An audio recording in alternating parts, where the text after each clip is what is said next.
25 ஆண்டுகளுக்கு பிறகு நடைபெற்ற திரு-இந்தளூர் ராமர் திருக்கோவிலில் கும்பாபிஷேகத்தில் ஏராளமான பக்தர்கள் பங்கேற்று தரிசனம் செய்தனர்.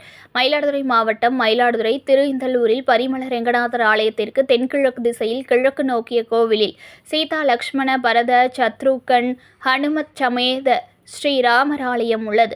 இந்து சமய அறநிலையத்துறைக்கு உட்பட்ட இவ்வாலயத்தின் கும்பாபிஷேகம் 25 ஆண்டுகளுக்கு பிறகு நடைபெற்றது. இதனை முன்னிட்டு கடந்த 6ஆம் தேதி விக்னேஸ்வர பூஜை, கணபதி ஹோமத்துடன் யாகசாலை பூஜைகள் துவங்கியது. 2 கால யாகசாலை பூஜைகள் நிறைவுற்று மகா பூரணாகதி தீபாராதனை நடைபெற்றது. இதனைத் தொடர்ந்து பூஜிக்கப்பட்ட புனித கடங்களை சிவாச்சாரியார்கள் தலையில் சுமந்து ஆலயத்தை சுற்றி வந்து விமான கும்பத்தை அடைந்தனர். தொடர்ந்து விமான கலசங்களுக்கு கும்பாபிஷேகம் நடைபெற்று மூலவருக்கு புனித நீரால் மகா கும்பாபிஷேகம் செய்யப்பட்டது. இதில் இந்து சமய அறநிலையத்துறை அதிகாரிகள், நகர்மன்ற துணைத் தலைவர் சிவக்குமார், வார்டு கவுன்சிலர்கள் உள்ளிட்ட திரளான பக்தர்கள் கலந்து கொண்டனர்.